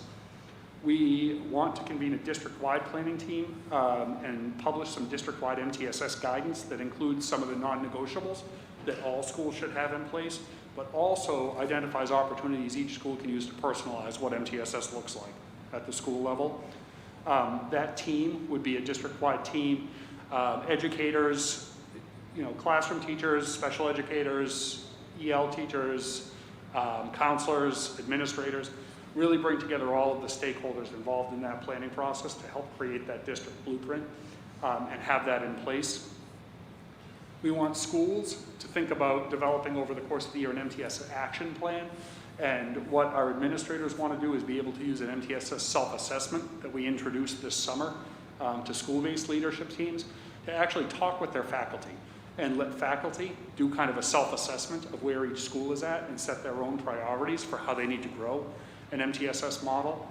And then we want to allow schools that are ready to undertake one or two high-yield initiatives through their school improvement plans. So for example, I know one school, they feel like they need to really just focus on establishing a data culture where everyone is just used to pulling together, coming together and talking in a shared way about student level data. That might be a goal at that school. Another school might identify that they need a consistent block of time so that if students need help, they do that and they want to work on their schedule. It will look different at each school, but the school needs to identify that next action step for them. So you would see that in the school improvement plans that are coming to you in about 2 to 3 weeks. The last goal that we proposed, which is around best practices for increased engagement, we want to identify and utilize our best practices, including digital tools from remote learning to improve student engagement. This is not just about the digital tools, this is about improving student engagement, but learning from the pandemic. So we want to actually use this year in particular in our secondary schools to collect and use feedback from students, staff, and families about the best practices from the pandemic and pandemic learning, to then inform how we're going to allocate some future resources and more professional learning for staff. We want to provide a range of professional learning this year that's focused on increasing student engagement, including opportunities that focus on the use of digital tools. And then we want to expand our engagement with families using some of the tools and lessons learned from the pandemic. The Remind app that I mentioned that we're focusing on some of our EL families for two-way engagement is one. Using and continuing to use Zoom as an engagement strategy with families because it's actually easier for people to get places is another strategy that we're looking at. So just really thinking through what worked, what made it easier for people, and how can we be more effective in using some of these tools was a third goal for the year. So happy to take questions, comments, feedback. Thank you, Peter. I'll just remind everybody that in his memo to us, Peter did make a request that we give him feedback on the goals, particularly around prioritization, because as we talked about, there are 6 goals here. That's a lot to do in this year, and so I think as part of our feedback, I think we want to give Peter some insight in terms of what we think around prioritizing. Yeah, and I'll make a comment on that too. When our leadership team kind of took the final look at this, it was still 6 goals. And I've talked to a lot of principals over the last few weeks, and I've talked to some teachers and, you know, other administrators, and people are really, really burnt this year. And what's been great is I've also talked to a good number of families, and they're saying their kids are having incredible experiences. So I think all of the adults are really putting on the best they can for our students, which is what we expect and it's what they do. But I want to be cognizant that if we try and be accountable to everything, we're probably going to not get very much done in a deep and meaningful way, and it's going to burn a lot of people out. So I think we're going to continue to make progress in all of these areas, but by prioritizing 3 or maybe 4 of them, we're saying what are the big rocks that we want to make sure happen. And then in some things that we might have less of a priority, it doesn't mean we won't do it. What it means is if something comes up that we have to shift course a little, those are the things we're most willing to shift. So it's kind of saying, what are the real priorities and where do we expect we might need some flexibility? Tessa? 3 and 4 are like music to my ears, and I'm so happy to see them there. What I said to Deb before the meeting started, and I'm happy to hear Peter say that that culturally responsive includes all the diversity in our students and not just the traditional ways that we would think about that. But you know, given that it's Dyslexia Awareness Month, all of these initiatives that we have put in place in terms of training our staff to use these new screeners and changing our curriculum to best support structured literacy and all of that means nothing unless we have the materials to teach our students with. So Deb happily shared with me that, you know, we've put some decodable books into the classrooms of all the kids, but just to let the committee know, the really high quality ones are super expensive. And so that is something that is really important. I mean, I think high quality literature in general is expensive, but you know, I'm happy to see that, and I think that we'll continue to make progress if we are able to put those kinds of things into the hands of our students. So number 3 and 4 and 5 are the most important to me, and it's nice to see the continuation of what? Yeah. 3, 4, and 5 are my priorities. He said priorities, so that's all I'm going to say. There you go. Thanks, Tessa. Ben? I was going to add, include 1 with 3, 4, and 5 because all those go together. So thank you, Tessa. Ginny? I want to second what Tessa said. I can't remember, I wish I could pull this factoid out of my head, but my sophomore's history book is so old. My mind is blown by, I can't even believe that this is something that she has. It just is mind-blowing to me. So that seems like it's important. But I do want to echo what Ben just said. I mean, we can't do anything without number 1. And I love MTSS, but I wonder if it just, this year is just, it's too heavy of a lift to, you know, make progress towards it. But I mean, it's just, I don't know, that seemed like a heavy lift. But so my vote is 3, 4, and 1. Amy? So I'm not going to rank them right now. I want to listen to what everyone else has to say.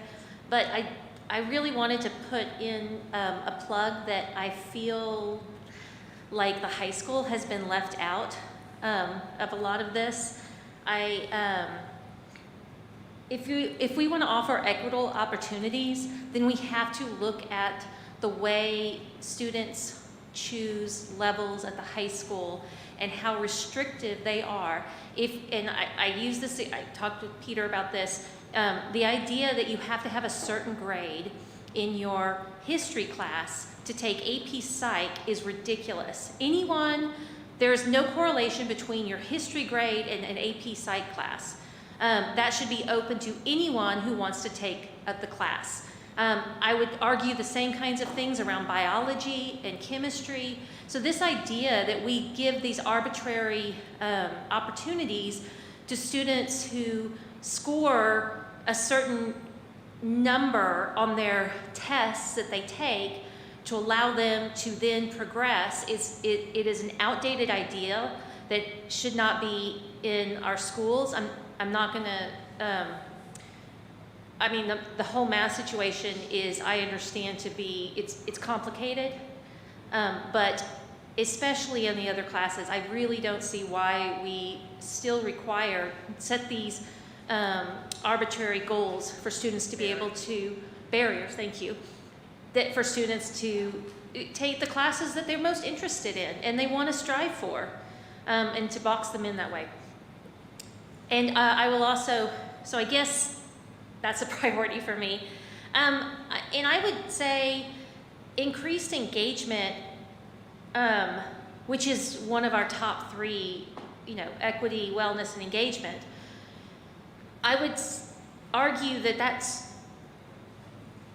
that's really an issue more at the high school. I don't know how much you have problems with engagement at the elementary schools. I mean, I just think they're further along, and the junior high are further along. I see this complete drop in engagement once my kids went into the high school. Not in all their classes, there are some fabulous teachers, but in general, you've entered like a different kind of realm where no longer are you learning things because you want to learn them, but you're learning things because you have to. So those are mine. Thanks. John. I'd like to start by talking about Amy's concern with the high school, which it certainly is an important thing, but reflect on the fact that we now have new leadership at the high school.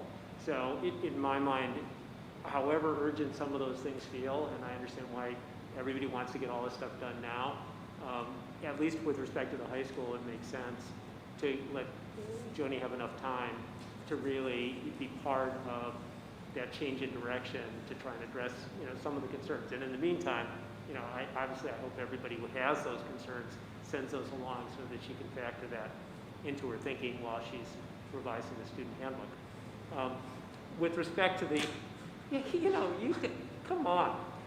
With respect to a topic that I'm supposed to be speaking to, I'll also put in my plug for goal number 4, assessment, and goal number 1 related to relationships. But I want to tie that back to our school committee operating protocols, where we talk about it's all about students. So when I read these things and it says we're going to implement iReady assessment, it's like, that feels to me like that's way down in the iceberg. It's not coming back to students. And I understand that some of these things are going to take you 3, 5, 8 years to get where you want to go. But I think along the way, one thing that will be helpful for the committee and the public is to present a clear vision of where we want to go.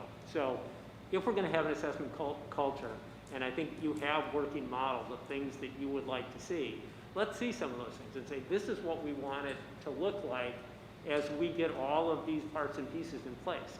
And I don't think it's so helpful, actually, for the school committee to be way down into this or that literacy tool, because there's 2 or 3 people at the table who might understand the merits of that individual item, but most of the people just need to see that there's some range of things that you think, if implemented, will in fact show up at the top level that the school committee and parents feel that they want to see. They want to see that the assessments that are done are helping their children learn, and that those assessments are providing a sense of direction and becoming that feedback loop that we talked about in the superintendent evaluation. Nora. I want to say number 6, but nobody else is saying that. I'm really excited about the discussions that we had around increased engagement, especially at the high school level, that happened sort of in the olden days before COVID, in the before time. That increased engagement, collaboration between teachers across different curriculum, across different curricular areas. It was really, really exciting to me, switching from this idea of doing school to love of learning.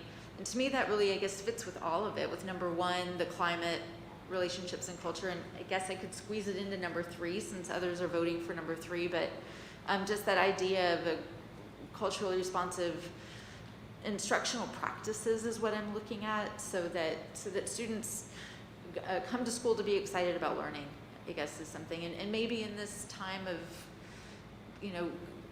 COVID, and we're still in the midst of COVID, that being excited about learning is part of relationship, climate, and culture. So. Thanks, Nora. Evelyn? So, as I look at the goals, all I can think about is consilience, right? The goals should not be competing against each other. And at the end of the day, maybe all these goals tie into one outcome. And we can look at a way that we can tie them all or do all of it for the end goal, which is providing our kids a good education.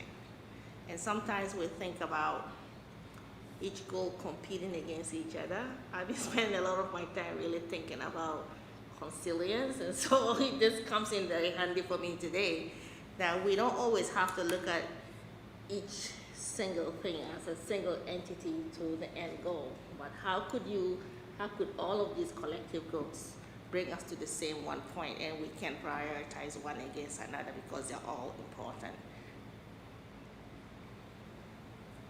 Yeah, I think just to comment on that, I think, as we as a leadership team have started to look at what culturally responsive practice looks like, one of the elements in any culturally responsive practice framework is having a multi-tier system of support. And that's just one element. It's also around universally designed instruction, which is, the specific program is universal design for learning. And so, in all honesty, so I think we tend to hear the word culturally responsive practice, and we tend to narrow that in terms of our understanding of it. But it really is about engagement. It's about universal design for learning. It's about having tiered support. And all of these are really designed to work together. There isn't any one goal here that you can say, well, we're just not going to do it. They were actually written in a way that we got to everything. So two, for example, that really have to work together are 4 and 5. I think you can't do 5 until you do 4, right? Because if you want to figure out how you're going to support kids and provide all these additional supports, if you don't have a good screening and assessment and evidence-based instruction prevalent, there's no amount of support you're ever going to provide that's actually going to do what you think it needs to. So it's really about finding the right balance of all of this and trying to tackle it in a way that we can continue to make our progress. So Evelyn, I do agree with you on that. Andrew. Thanks. Nora, I'm with you. I think number 6 is really important. I love the idea of how we can look at this year through, how we look at the next few years, however, through the lens of learning from last year's experiments. The commonality between everything that the folks from high school said today was that they're looking to make the environment they work in, they live in, they breathe in, they go to school in, more reflective of how they want to live, work, breathe, and learn. And I think that as long as we keep in mind the fact that we're not here to shove ideas in their heads, but rather to encourage them to bring ideas to the fruition, we have a way of being able to give them a better education, give them a better outcome for themselves. And that comes through, I think, increased engagement and pulling from the things that broke and we fixed over the last year and a half. So I'm glad to see that here. Thanks, Andrew. Kira? So I think one of the major things missing from these goals for me is the language that we used last year around trauma-informed. What we are going through, we are still going through. Last year was still a crisis year, but this year, though normalized, is still a crisis year. So I see number 4. I'm not anti-assessment, but I would love to see some language around how we do evidence-based instruction and screening. And we can talk about assessment, but I want to hear about evidence-based instruction and screening that is trauma-informed. And I'm happy to hear about goals 4 and 5 married to each other, but I think what I'm missing here is that wraparound of it's still not normal, and this feels like a really tight snapback to me, to normal, to the pre-times, and I'm concerned about that. And the other thing that's missing for me is the family engagement. So I don't see the DEI Family Advisory as part of this. I know that some goals that were part of our conversation last year were added to this language, and that's lovely. But I don't see a continuation of that conversation. I'm not sure that CPAC is mentioned here. And while I'm delighted that we are thinking about how we're going to do better engagement with our families who speak different languages in their language, and a new app sounds great. I would love to see some conversation around empowering them. We don't have an ELPAC. I'm not sure I understand why. I would just love a little bit more around that. But I think my biggest thing, especially around goal number 4, is, how do we do this and still respect that the kids are still not okay, because we're going through a thing and it has not ended. Thanks, Kara. I'm going to give my feedback, and then I'm going to come back around to this side of the table. I think we talked a lot, Peter, about this, and for a while you were at 5, then you were at 6, and you really wanted to get down to 5 again, but realized that you couldn't get to the 5th one until you did the 6th one, and so I feel like you're coming to us saying we need some help to really understand what are the main ones, what are the most important ones. So for me personally, if you were to twist my arm and say pick 3, I would look right at this Venn diagram and I would pick the 3 that have the most convergence, which happen to be numbers 1, 3, and 5. They seem to touch as many of the topics as possible. And that's not to minimize 2, 4, and 6, but if we want to do items that touch as many of those main goals for us, for me, I'd say put your effort into those, knowing full well that you still have to do 2, 4, and 6 to get progress on 1, 3, and 5. Ginny. So Kara, I see what you see is missing. I see as part of goal number 1, the relationships, climate, and culture. I think is what recognizes the trauma, and I think that I agree with Peter. I don't think you can do 5 until you do 4. And what 4 to me is a lot of the stuff that reading about and hearing and podcasts on education and stuff like that is really moving away from a one-size-fits-all approach, more that American education has always had, to the approach that you have when you walk into your doctor's office. They don't hand everybody the same baggie of pills. Everybody's different, and we need to meet kids where they're at, and we can't do that without the screening and assessment. And it's not like high stakes assessment. It's like the assessments that kids in the lower grades don't even know are happening out in the hallway, and then you come into your teacher conference in October and your mind is blown by how this person who met your kid 4 weeks ago knows everything about them, So I think that's the kind of stuff, and that also what loops in, IEPs and CPAC and all of that, because every kid needs to be seen as an individual and needs to be met where they're at and supported and given the tools and everything they need to, to be successful, whatever that looks like for them. So that's, I think that the goal number 1 is really a lot of that to me. That's what I see in it. Tessa. Push back on what John said about pet projects or something that he was referring to that I said, but literacy is the foundation of literally all other education, and if our kids can't read, then they can't access the other education.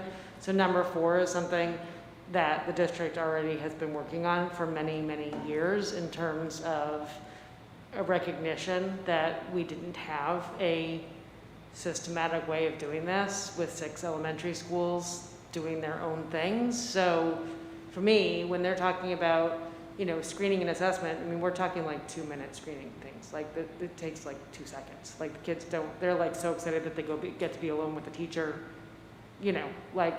It's not like assessment the way we think about assessment at all. It's literally I need to know if you understand that letters make sounds. I need to understand that you understand how words work. But, in terms of all of that, John, not a pet project, but I think that like academically, if we're talking about an important thing for our district to do, foundational math and foundational literacy, you don't have engagement, you don't have higher level classes, you don't have any of these things if you don't have good, strong foundational skills in all of our kids, and that's something we've been working on a long time. Thanks, Tessa. Amanda, did you want to make a comment? Come on up. Thank you. I want to first just say thank you to the admins and acknowledge the burnout, because you've been working flat out throughout all of this and you still are.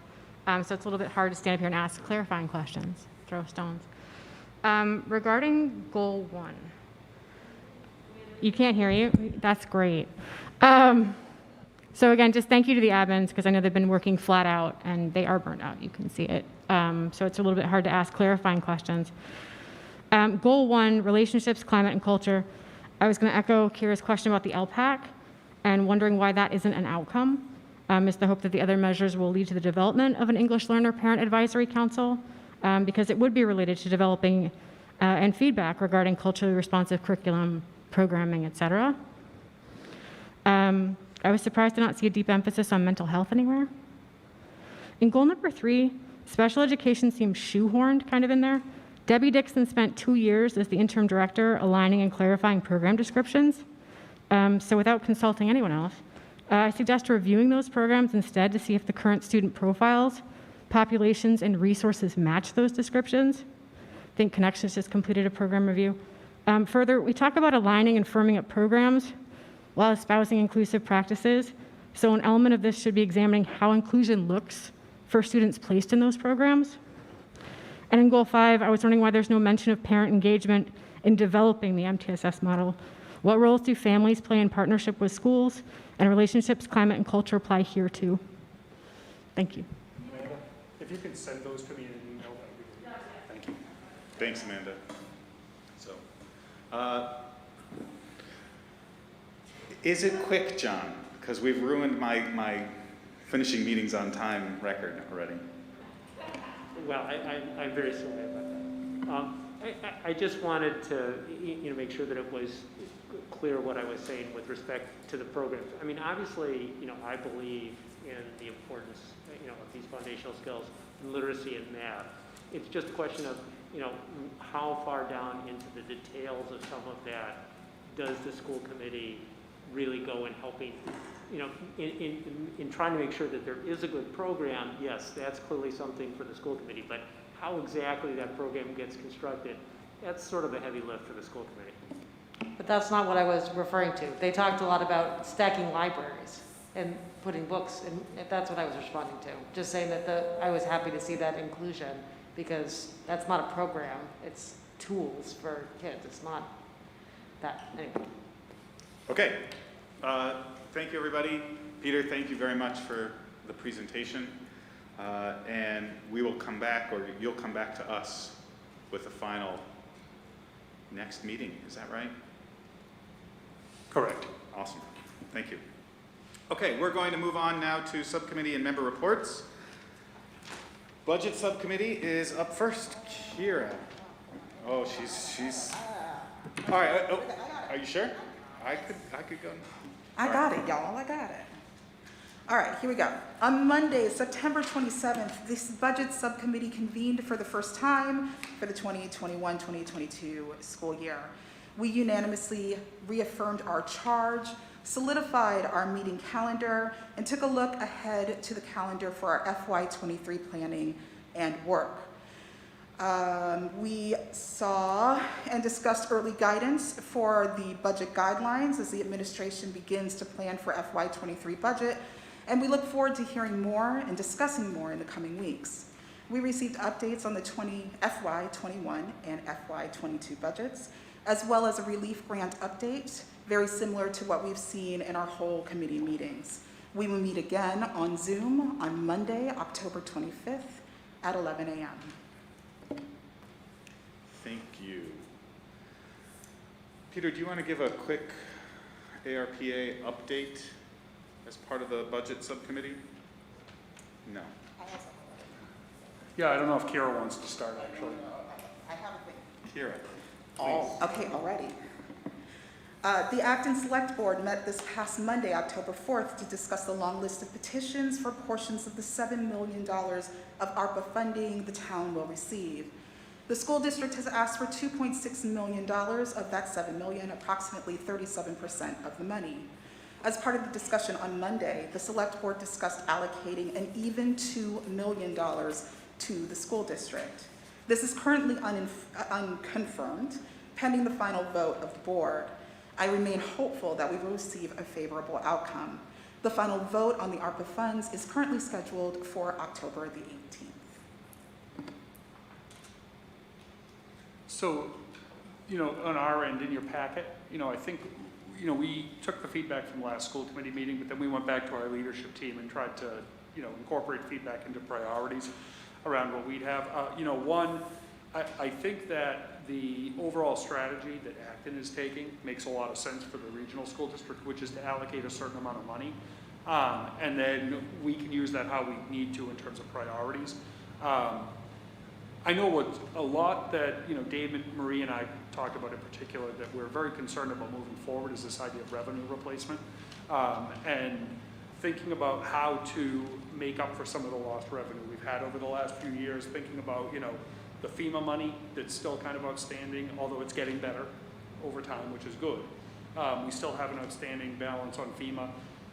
And this overarching idea that if we don't have the sufficient reserves through revenue replacement, then it's not just going to impact kind of the past budget, but it will impact anything we try to do moving forward into the future.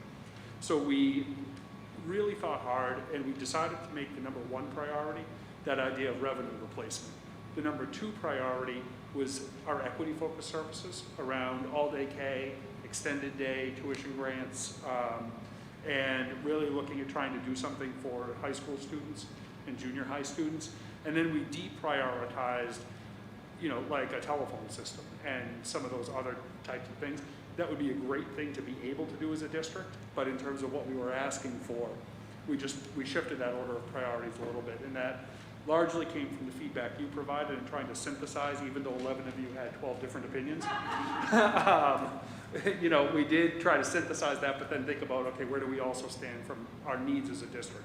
So that's in your packet. You can take a look at that. But I think if we go the route that Acton's thinking, the good news, if it doesn't have to get earmarked to specific grants, and we have an opportunity to actually slow our process down and be more thoughtful about it at a district level, I think that's going to lead to a better use of money over time. So I'm very appreciative to the town of Acton for kind of taking that approach in terms of allocation. I think that's very helpful. Thanks, Peter. I'm going to give us a Mascot screening subcommittee update. In addition to what Peter shared earlier, I just want to share that I've appointed Ben and Andrew as the school committee representatives to the Mascot screening subcommittee. Health Insurance Trust, John. Mike. Oops. Sorry about that. The trust met September 30th. The FY21 Treasurer's Report for the trust showed a loss of $2.8 million on revenues of $18.6 million for the year ended June 30th, 2021. These financials are consistent with the cash flow presented by Cook & Company. The loss was much larger than planned and leaves the trust with an unrestricted fund balance of only $3 million. The reserve is now at 15% of expected expenses, which is the minimum level considered acceptable by the trustees. Rates will need to be set to minimize the possibility of further losses in FY23. I have suggested to the trustees that rates will likely need to increase at least 10%. The trust continues to make agendas, minutes, and supporting documents available on the Town of Acton DocuShare, and I encourage my fellow school committee members and the public to explore this repository. Thank you, John. Tessa, would you mind giving an update from our BLF earlier this week? No problem. So we met on Tuesday. We met on Tuesday night, and it was clear, I would say, that there's not as much clear communication amongst the different boards in Boxborough in terms of what was received by us in terms of our asks. We were able to report what Carol reported tonight because the select board in Acton met first. So we did present the idea that they gave us a lump sum and that might be a good way to move forward. There was, yeah, it seemed that there was some uncertainty, I guess, between some members of the select board and whether or not they had seen the list, and I don't know, would you agree with that? They seemed open to the idea of this idea of a lump sum, but I think there was some discussion about wanting to know what our priorities were and how you would spend, if Acton did give us the $2 million, how that would be spent, and I don't know. Like, they wanted to know all the answers before they gave their answer, I guess, would be the best summation of what happened. But there wasn't an unwillingness, and there wasn't any sort of, there was nothing in particular on our list that was discussed as a problem or something that shouldn't be funded. Thanks, Tessa. Any other subcommittees want to give an update? No. Okay, moving on to our consent agenda. Items on the consent agenda do not... Mr. Benson. Yes, Mr. Chair, I had 3 questions regarding the Mascot Screening Committee. Would now be an okay time to ask them, or? You can ask them, but typically we don't respond to questions or comments from the public during the meeting. Marty, if you want to email me, I'm happy to. That sounds good. I will email them to you. Yes. Absolutely. Thank you. Okay, on to the consent agenda. So items on our consent agenda do not usually require discussion and are approved with one vote unless any member would like to hold an item for discussion and a separate vote. I'll read each name off, and if any member would like it held, please say hold. Item number 1 is the approval of the ABRSC meeting minutes of 9/23/2021. Item number 2 is the approval of a donation of $2,000 from the town of Acton for William James Interface Referral Service. Is there a motion to approve the consent agenda? So we'll give that to Ben and to Ginny. All right, all in favor? Aye. Any opposed? Any abstentions? Great, that passes unanimously. Statement of warrants. Anybody want to read? Tessa would love to read the warrant. I move that the school committee vote to approve payroll warrants as follows. Number P2207 dated 9/23/2021 in the amount of $2,731,288.63. Payroll deduction warrant as follows. Number 22-007 PR dated 9/23/2021 in the amount of $1,073,966.72, and vendor warrant as follows. Number 22-007 dated 9/30/2021 in the amount of $2,217,341.35. All right, all in favor? Aye. Any opposed? Any abstentions? That passes unanimously. Peter, is there anything in the FYI you'd like to highlight? I would just like to thank, there was an anonymous donation in there for $500 toward families with food insecurity. That is, I believe, the 3rd year in a row that individual has made that donation, so we're very, very grateful for that. Excellent. Thank you. And before we adjourn, I would just like to express my gratitude to the entire committee for an extremely productive and efficient meeting. We had a lot of things in front of us tonight, and we did a great job of being able to hear everybody's input, give the administration some good feedback, and we're only 14 minutes late. With that, I'll entertain a motion to adjourn. Motion to adjourn. We'll give that to Kira and to Amy. All in favor? All opposed? Any abstentions? That is unanimous. Thank you.